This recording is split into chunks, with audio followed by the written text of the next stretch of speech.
Hey guys, my name is Fuzzycap and welcome back to Vault Hunters. Now today is a very special episode. It is my 1,000 subscriber question and answer special. First of all, I really want to thank you guys. Thank you so much for all of you subscribing and joining me for the live stream I did during the week where we reached 1,000 subscribers live. It really does mean a lot to me. I make this content for you guys. So as promised, I need to do two things. One of the things I have already done. During the live stream, a user by the name of The Hulk said, as soon as I reached 1,000 subs, I needed to jump into my lava lake and basically commemorate the milestone, I suppose you could say. And we did. We jumped into the lake, but to commemorate it, we have a phoenix feather and the dragon egg. The one and only dragon egg from the dragon fight. So that's gonna stay there for the rest of the season, unless someone steals it. Which, granted, on this server actually might happen. So, oh, by the way, yeah, we died more times. I don't want to talk about it. So the next thing we need to do is we need to run a vault, maybe two. On my Discord, which is in the description of this video, the Bear Cave. Go and join if you haven't yet. I have asked people to give me some questions that they would like me to answer while I'm running a vault. And I've chosen a few of them to answer. But first of all, our armor and our tools are not looking very good. So I think it's about time we actually made a super pick. So what I'm thinking is we need two separate tools. And because I'm over 50, I can now make melded picks and melded tools. And these guys have a lot more capacity on them for the jewels. Now, if I am thinking right, and there is a very large chance I am not, if I make an axe and then put a picking jewel and a shoveling tool on this, it will turn into a paxel. Then if I use this as my general breaking tool, I can make another tool that can break all of the other chests and give it all the affinities and coin affinity. If that's not true, then the next clip is going to infuriate a lot of people. And if it is true, then, oh my god, I am so smart. So let me get together some stuff and pick out a couple of jewels that I think will go well with my new melded paxel. And welcome back. For you, it's been like a second, and for me, it's been what feels like hours. I think. Now, I think I have finally worked out what I have to make. And I'm going to put up my little notes that I made in Notepad on the side of the screen now, just so you guys know what's going on. And let's get crafting. Where is my table? This place is so busy. Okay, so what I need is a melded sickle. And this is going to be the basis of my chest breaking tool, basically. So let's make a melded sickle. And then I also need, according to my notes, a melded axe. So these are the two basic weapons. Now in this chest here, I have all of the jewels that I think I need to maximize the potential of these two tools. This one being the sickle and this one being the axe, which will turn into a paxel, hopefully, with all of these things. Now I've chosen the smallest possible sizes that I can with the best possible advantages. So like this one might be 36 size, but it also has 7.8 mining speed. And I think if you can get this guy up to 25 or 30 mining speed with haste 2, you can insta-break most chests. So let's start off by getting all of these jewels onto this sickle. First of all, coin affinity. This is gilded affinity, ornate affinity with shoveling, which apparently turns it into a pitchfork. Living affinity with extra mining speed. And then we put some axing on it, which turns it into a cleaver. Wooden affinity. And then we just add as much mining speed as we possibly can. And hopefully we can get some trap disarm on it. Nice. And we have 7 capacity left. Hey, looks like it actually worked out. And now I have a cleaver. Watch out, vaults. I'm coming for you. Next is our Paxel. Let's put on shoveling to turn it into the excavator. Then we put on picking to turn it into the Paxel. Throw a little bit of mining speed on that. And now we put as much copious on it as we can. And I believe that's all we can put on it. So it has, not too bad, plus 12.2 mining speed. And we have 8.3% copiously on it. Nice. And of course you guys know what to do in the comments. Give me a name for our cleaver and for our Paxel. And next episode we will pick the best one and name our tool. So I think it's probably time to start our 1000 subscriber special question and answer vault. So let's get all of our stuff, get geared up and pop straight into the vault. And let's go. So we have an opulent and trapped vault. Hopefully our trap disarm works well. Unfortunately it's an ice vault. And an elixir vault as well. Okay, let's start with question number 1.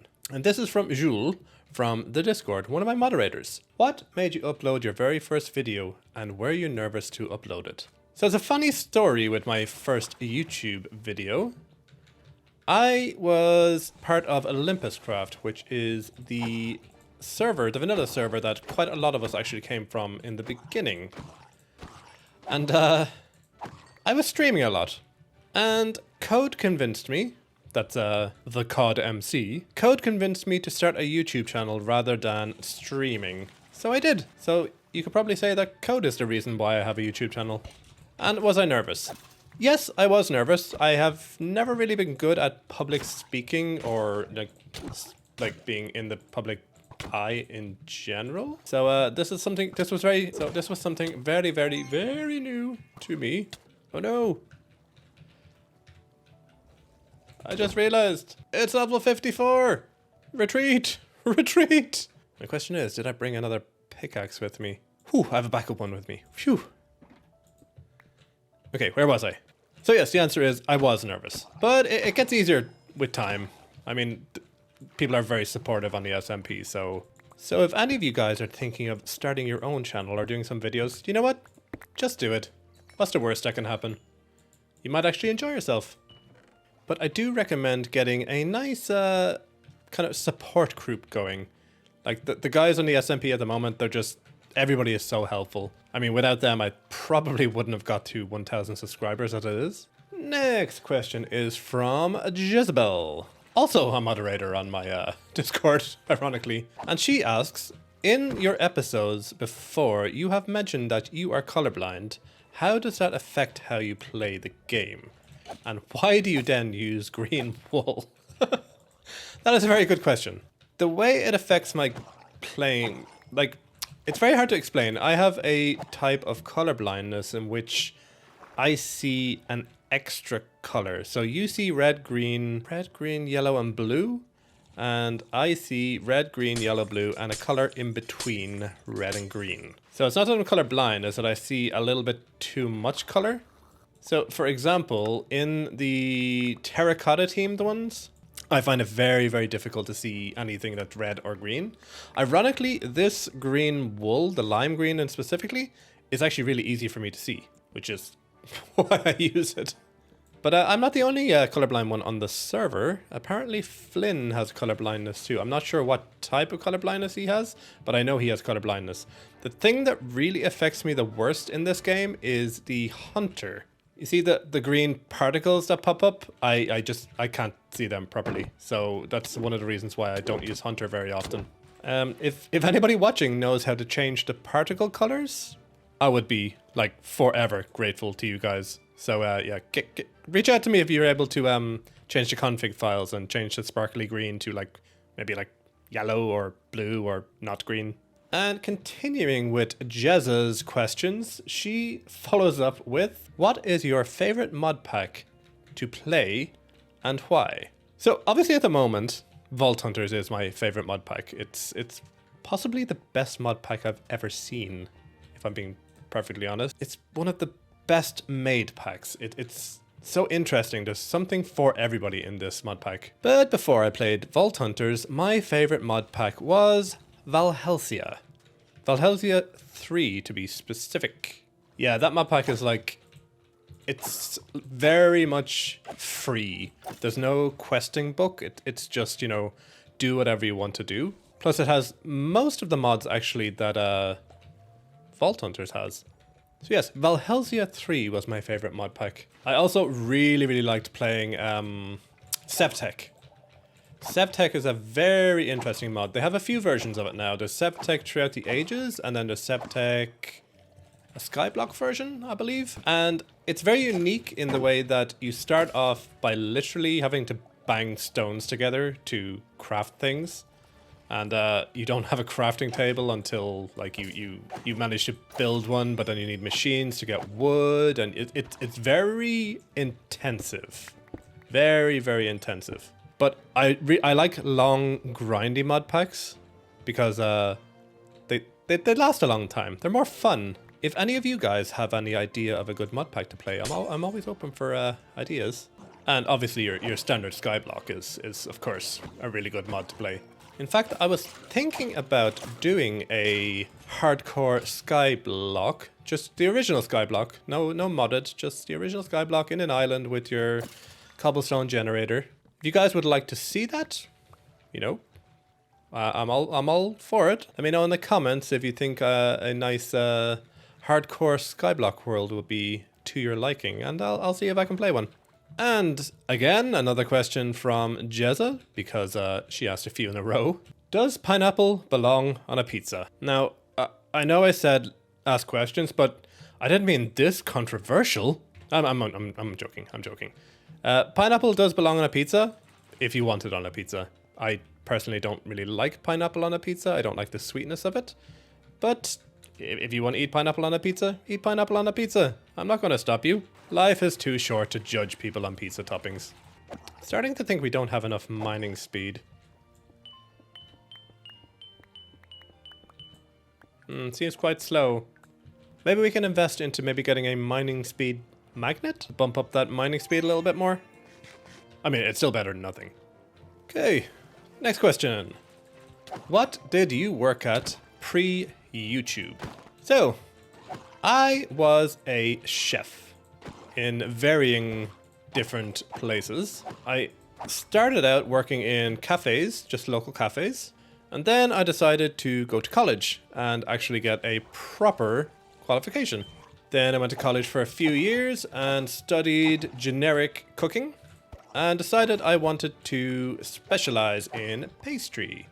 So for about going on 20 years now, since I was like really young, I was about 15 I think when I started, I have been a chef. And my last job that I had before I started moving around the world, I actually worked for a bank. So I cooked for all the bigwigs in the bank.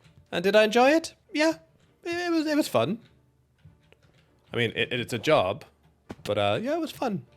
And a follow-up question. Do you enjoy cooking at home? You know what? I do actually enjoy cooking at home because you can take your time, you can experiment, you know, you don't have to worry about people not liking your food. And it's always fun to make something nice to eat. I mean, food is great. Ironically, at the moment, the Discord has turned into like a recipe sharing place. It was really funny. I think we actually added a recipe thread because there was so many people asking for recipes. So yeah, if you also like food, don't forget to join the Bear Cave, where everyone loves food.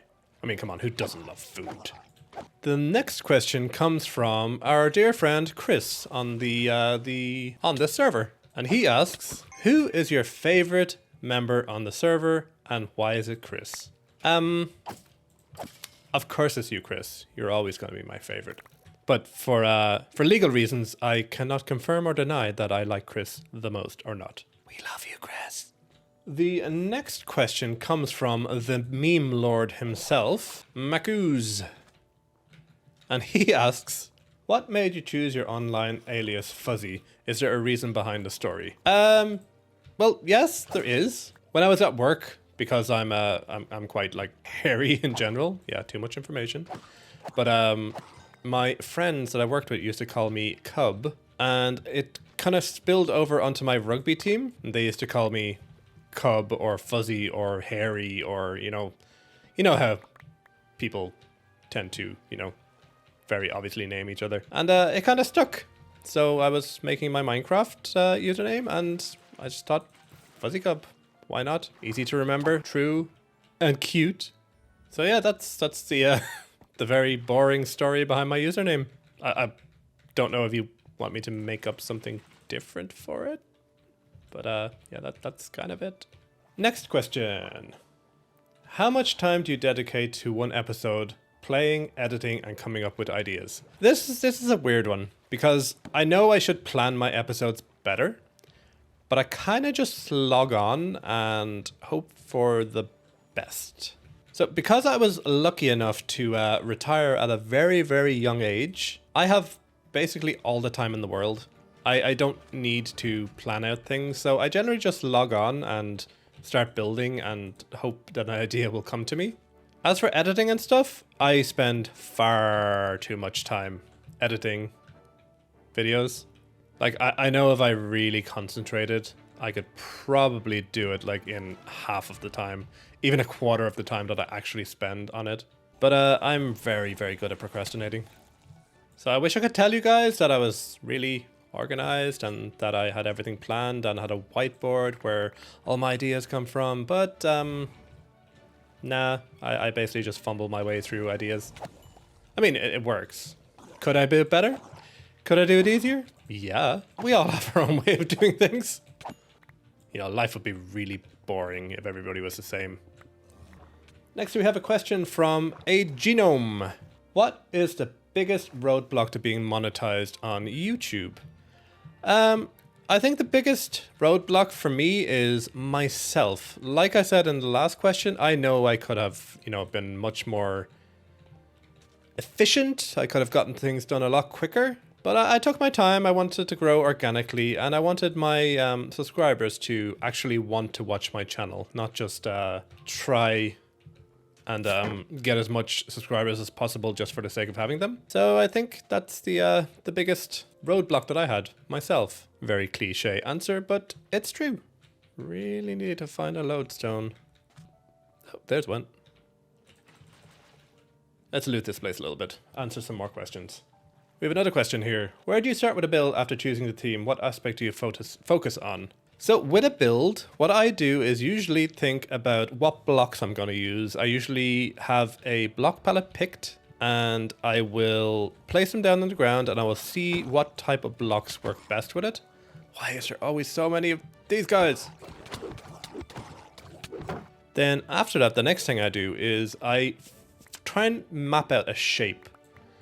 And what I do is I make geometric shapes and then join them all together.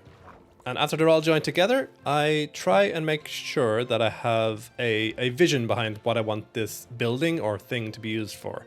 Let me take, for example, my mega build at the moment. My reasoning behind what I did was I wanted my build to be 100% completely renewable. So I wanted to make sure that I could use Create to make everything in my build. So I had a look.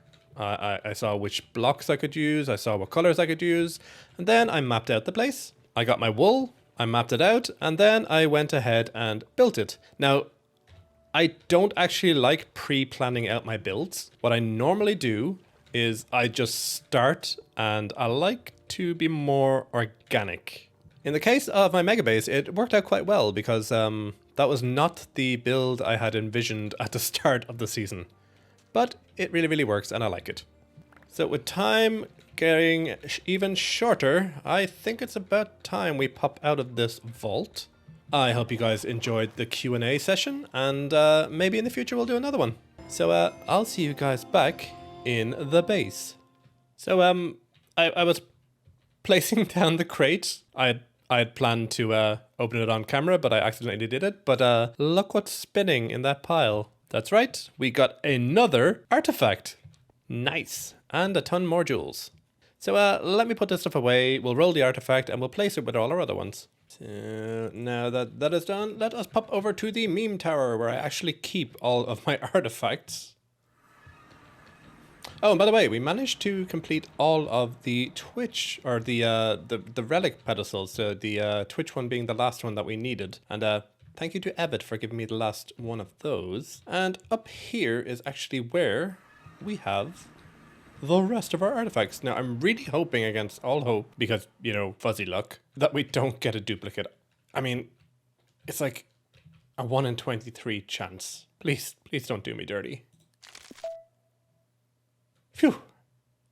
I know it probably doesn't go there. I'll sort it out later, but at least we now have 3 artifacts. 3 more than we had last season.